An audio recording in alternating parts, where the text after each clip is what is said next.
कांग्रेस नेता राहुल गांधी अब अपने ही बिछाए जाल में फंस गए हैं। राहुल गांधी के खिलाफ कोर्ट में शिकायत पहुंच गई है। इसके साथ ही पुलिस को भी कार्रवाई के लिए बीजेपी कह रही है। राहुल गांधी मोदी सरकार और बीजेपी से मुकाबला नहीं कर पा रहे हैं, तो वो जो कर रहे हैं उससे सब हैरान है। राहुल गांधी ने सोचा नहीं होगा कि वो इस तरह से मुश्किल में फंस जाएंगे।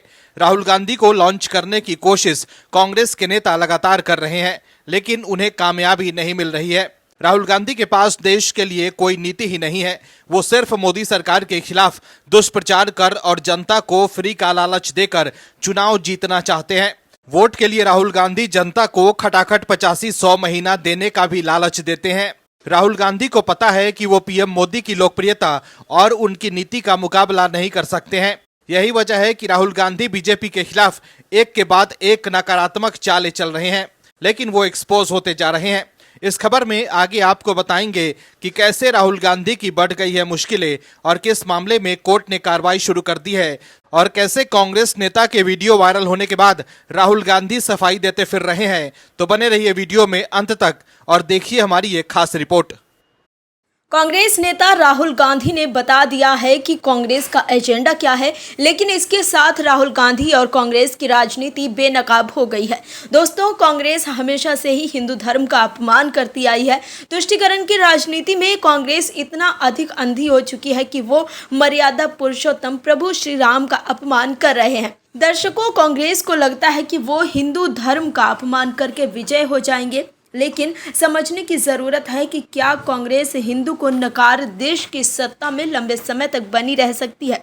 यह अपने आप में ही बड़ा प्रश्न है। क्या कांग्रेस सिर्फ मुसलमानों के भरोसे देश की सत्ता में बनी रह सकती है। दर्शकों, कांग्रेस के बड़े नेता राहुल गांधी कहते हैं कि राम मंदिर के आयोजन में सिर्फ नाच गाना हो रहा था।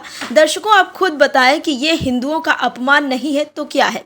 दर्शकों, राहुल गांधी ने जैसे ही प्रभु श्री राम को लेकर बयान दिया, राजनीति गर्म हो गई और अब कांग्रेस चौतरफा घिर गई है। दरअसल अयोध्या में मर्यादा पुरुषोत्तम भगवान श्री राम के भव्य और दिव्य मंदिर की प्राण प्रतिष्ठा 22 जनवरी 2024 को हुई थी। इस प्राण प्रतिष्ठा की चर्चा पूरे विश्व में हुई थी। दुनिया के कोने कोने से गणमान्य लोग इस भव्य समारोह के साक्षी बने थे, मगर कांग्रेस के सभी बड़े नेताओं ने इस कार्यक्रम से दूरी बनाई।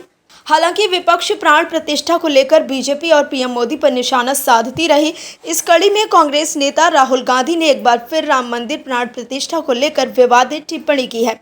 हरियाणा में चुनावी सभा को संबोधित करते हुए राहुल गांधी ने कहा कि अयोध्या में बीजेपी क्यों हारी। बीजेपी को जनता ने नकार दिया। राम मंदिर के नाम पर वोट लेना चाहते थे, मगर मंदिर की प्राण प्रतिष्ठा में एक भी मजदूर नहीं दिखा, किसान कोई नहीं दिखा। बस बीजेपी ने अडानी, अंबानी, अमिताभ बच्चन को बुला लिया। प्राण प्रतिष्ठा में नाच गाना चला, प्रेस वाले हाय हाय कर रहे थे। ये बीजेपी की रियलिटी है। अब राहुल गांधी के बयान पर बीजेपी हमलावर हो गई है। उनके बयान पर बीजेपी प्रवक्ता शहजाद पूनावाला ने पलटवार करते हुए कहा कि राहुल गांधी वोट के लिए हिंदू आस्था पर चोट कर रहे हैं, राम मंदिर की प्राण प्रतिष्ठा पर सवाल उठा रहे हैं, डांस पार्टी बोल रहे हैं। ये वो पार्टी है जिन्होंने हमेशा भगवान पर सवाल उठाया है, हिंदू को टेरर बोलते हैं। बीजेपी नेता ने आगे कहा कि राहुल ने पहले कहा कि हिंदू हिंसक और देवता भगवान नहीं है। अब राहुल गांधी कहते हैं कि राम मंदिर की प्राण प्रतिष्ठा नाच गाना का कार्यक्रम था। क्या किसी दूसरे धर्म और उनके पवित्र अवसरों के बारे में ऐसा कहा जा सकता है। राहुल गांधी के परिवार ने राम जी के अस्तित्व, राम मंदिर का विरोध किया है। उनकी सरकार ने हिंदू आतंक गढ़ा है। सनातन समाप्त से लेकर सनातन बीमारी है। हिंदू धर्म धोखा से लेकर रामचरितमानस को गाली देने तक इंडी गठबंधन की यही पहचान है। हिंदू आस्था पर करो चोट ताकि मिले वोट बैंक का वोट। हिंदुओं का अपमान कांग्रेस की पहचान है। वहीं राहुल गांधी के इस बयान को लेकर साधु संत भी नाराज हैं। साधु संतों ने आक्रोश जताते हुए राहुल और कांग्रेस पर हमला बोला है। राम मंदिर के मुख्य पुजारी सत्येंद्र दास ने कहा है कि कांग्रेस सरकार शुरू से नकार रही है कि राम नहीं है, उनका अस्तित्व नहीं है, तो उनके नेता तो ऐसे बोलेंगे ही। जाकी रही भावना जैसे प्रभु मूरत देखी तिन तैसे। प्राण प्रतिष्ठा को राहुल गांधी जी अगर नौटंकी बता रहे हैं तो उनकी ऐसी भावना रही होगी। उनकी दृष्टि में नौटंकी है, लेकिन भक्तों की नज़र में प्राण प्रतिष्ठा हुई है। इसमें भगवान श्री राम की बालक रूप में स्थापना हुई है। दर्शकों, राहुल गांधी ने भव्य राम मंदिर की प्राण प्रतिष्ठा को लेकर जो बयान दिया है, उससे वो बीजेपी के अलावा साधु संतों के निशाने पर आ गए हैं। कांग्रेस नेता राहुल गांधी की मुश्किलें बढ़ती जा रही है। राहुल गांधी जो कर रहे हैं उससे वो खुद तो मुश्किल में फंस ही रहे हैं, साथ ही उन्होंने कांग्रेस की भी आफत बढ़ा दी है। कांग्रेस राहुल गांधी को लॉन्च करने की कोशिश लगातार कर रही है, लेकिन राहुल गांधी जो कर रहे हैं उससे उनकी सियासी लॉन्चिंग नहीं हो पा रही है और अब एक और मामले में उनकी आफत बढ़ गई है। दर्शकों समझने की जरूरत है कि राहुल गांधी और विवाद एक दूसरे के पूरक बनते जा रहे हैं। राहुल गांधी कांग्रेस के लिए विवाद का पिटारा बनते जा रहे हैं। जो वो विदेश में जाकर कर रहे हैं उससे देश में विवाद खड़ा हो रहा है। दर्शकों, राहुल गांधी का विवाद का खेल अब उन्हीं के लिए भारी पड़ता जा रहा है। इस वजह से राहुल गांधी के खिलाफ देश में रोष अधिक है। दर्शकों समझने की जरूरत है कि राहुल गांधी ने जिस तरह से विदेश में जाकर सिख समुदाय को आहत कर दिया है उससे अब उनकी मुसीबत बढ़ सकती है। दर्शकों, राहुल गांधी ने हमेशा से ही तुष्टीकरण की राजनीति की है और जो वो अल्पसंख्यकों का मसीहा बनते हैं, अपनी ही बात से उनकी पोल खोल कर रख दी है कि वो बस देश में कथित तौर पर विभाजन करते हैं। ऐसा आरोप लगातार बीजेपी राहुल पर लगा रही है। बीजेपी ने राहुल गांधी को देश के सामने एक्सपोज करना शुरू कर दिया है। दर्शकों, राहुल गांधी ने अमेरिका में जो सिखों को लेकर कहा था वो कहीं न कहीं भारत में विभाजनकारी नीति को बढ़ावा देने वाला था और सिख समुदाय इससे आहत है, जिसकी वजह से लोगों ने राहुल गांधी के खिलाफ मोर्चा खोल दिया है और मामला कोर्ट तक पहुंच गया है। दरअसल कांग्रेस सांसद राहुल गांधी द्वारा अमेरिका में सिखों पर दिए गए बयान को लेकर देश भर में आक्रोश है। राहुल गांधी के बयान पर बीजेपी लगातार आक्रामक रुख अपना रही है। इस बयान को लेकर वाराणसी से बड़ी खबर आ रही है, जहां पिछले दिनों सिगरा थाने में भारतीय जनता पार्टी महानगर के कार्यकर्ताओं ने एफआईआर दर्ज करवाई थी, तो वहीं अब न्यायिक मजिस्ट्रेट सेकंड के यहां पूर्व ग्राम प्रधान ने अर्जी देते हुए राहुल गांधी के खिलाफ भड़काऊ भाषण देकर हिंसा फैलाने का आरोप लगाते हुए उन पर तत्काल मुकदमा दर्ज करने की मांग की है। तिलमापुर के पूर्व ग्राम प्रधान नागेश्वर मिश्रा ने कोर्ट में एप्लीकेशन देकर कांग्रेस सांसद राहुल गांधी पर आरोप लगाया है कि उन्होंने सिखों पर जो बयान दिया है वो करोड़ों सिख संप्रदाय के लोगों की भावनाओं को आहत करने वाला है। कोर्ट में दिए गए प्रार्थना पत्र में कहा गया है कि इस बयान का समर्थन खालिस्तानी आतंकवादी पन्नू ने भी किया है। इससे यह स्पष्ट है कि एक मिशन के तहत भारत के खिलाफ गृह युद्ध भड़काने की साजिश है। फिलहाल कोर्ट ने इस मामले में साधना थाने से रिपोर्ट मांगी है और अगली सुनवाई 1 अक्टूबर को होगी।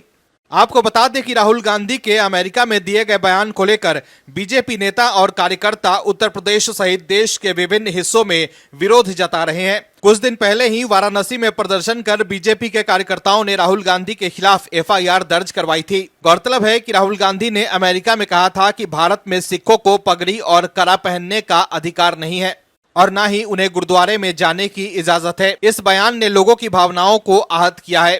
तो देखा आपने कैसे राहुल गांधी के बयान को लेकर उनके खिलाफ बीजेपी ने मोर्चा खोल दिया है और अब बात कोर्ट तक पहुंच गई है। अब देखना होगा कि कोर्ट की ओर से क्या कार्रवाई की जाती है, लेकिन फिलहाल कोर्ट में शिकायत पहुंचने से राहुल गांधी घिरते जा रहे हैं। कांग्रेस के नेताओं ने पार्टी को ऐसा फंसाया है कि अब राहुल गांधी की भी नींद गायब हो गई है। पार्टी को मुसीबत में देख राहुल गांधी को लोगों से कहना पड़ रहा है कि उनकी ऐसी कोई मंशा नहीं है, लेकिन बीजेपी ने ऐसा फंसाया है कि राहुल गांधी की टेंशन बढ़ गई है और अब राहुल गांधी अपने ही लोगों के बड़बोलेपन से परेशान है। राहुल गांधी और कांग्रेस को लग रहा है कि वो हरियाणा में फतेह कर लेंगे, लेकिन अब मामला फंसता जा रहा है। राहुल गांधी के नेताओं ने उन्हीं की नाक में दम कर दिया है। राहुल गांधी अब अपने नेताओं के बयान पर ही सफाई दे रहे हैं। राहुल गांधी को लग रहा था कि वो हुड्डा और जाट वोट बैंक के सहारे भंवर को पार कर लेंगे, लेकिन जिस तरह से बयान आ रहे हैं उससे नॉन जाट खफा होते जा रहे हैं, जिसके कारण कांग्रेस के हाथ पांव फूल गए हैं और आनन फानन में राहुल गांधी को सफाई देने की जरूरत पड़ गई है। कांग्रेस की यही विभाजन वाली नीति उनके लिए मुसीबत बनती जा रही है। अब राहुल गांधी मामले को समेटने की कोशिश कर रहे हैं। दरअसल हरियाणा चुनाव में राहुल गांधी को पहले दौरे पर ही कांग्रेस नेताओं की बड़बोले बयानबाजी पर सफाई देनी पड़ी। ये बयान सरकारी नौकरियों को लेकर थे, जिसमें कांग्रेस के उम्मीदवार ही वोट पाने के लिए कहीं हिस्से में बांट रहे थे तो कहीं कोटा फिक्स कर रहे थे। वहीं विपक्ष भी आरोप लगा रहा था कि कांग्रेस की सरकार बनी तो सिर्फ जाट कम्युनिटी को ही नौकरियां मिलेंगी। इस पर हरियाणा में एक रैली के दौरान राहुल गांधी ने कहा कि सबसे जरूरी बात सुनिए, जो 2 लाख नौकरियां दी जाएंगी हरियाणा के युवाओं को दी जाएंगी। ये हर एक जाति को सबको फेयरनेस के साथ इक्वली बराबर दी जाएंगी। हरियाणा की हर एक जाति को ये नौकरी मिलेगी। दरअसल राहुल गांधी को ये सफाई इसलिए देनी पड़ रही है क्योंकि चुनावी प्रचार के दौरान कांग्रेस के कई नेताओं ने जो बयान दिया था उसको लेकर बीजेपी कांग्रेस को घेर रही है। गृह मंत्री अमित शाह ने आरोप लगाया है कि हरियाणा में कांग्रेस की सरकार थी, कट कमीशन और करप्शन से चलती थी। डीलर, दलाल और दामादों का राज चलता था। बीजेपी सरकार में न डीलर बचे न ही दलाल बचे, दामाद का तो सवाल ही नहीं है। अब आपको बताते हैं कि कांग्रेस के नेताओं ने क्या कहा था जिससे राहुल गांधी को सफाई देनी पड़ रही है। फरीदाबाद एनआईटी से कांग्रेस उम्मीदवार पूर्व विधायक नीरज शर्मा ने एक जनसभा में कहा था कि भैया सबकी आज्ञा ले ली, भाई ने खुला चैलेंज कर दिया है।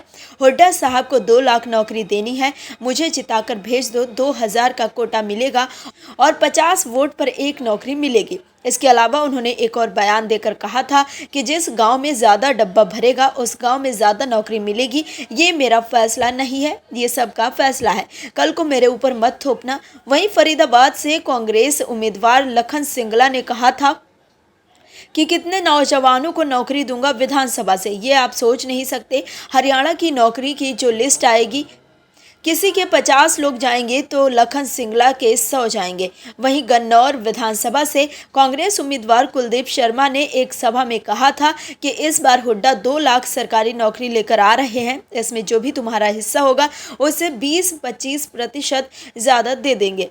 वहीं उनके बेटे चाणक्य ने एक जनसभा में कहा था कि मैं आपको अपना नंबर देकर जाऊंगा और आप अपना सिर्फ रोल नंबर लेकर मेरे पास आना।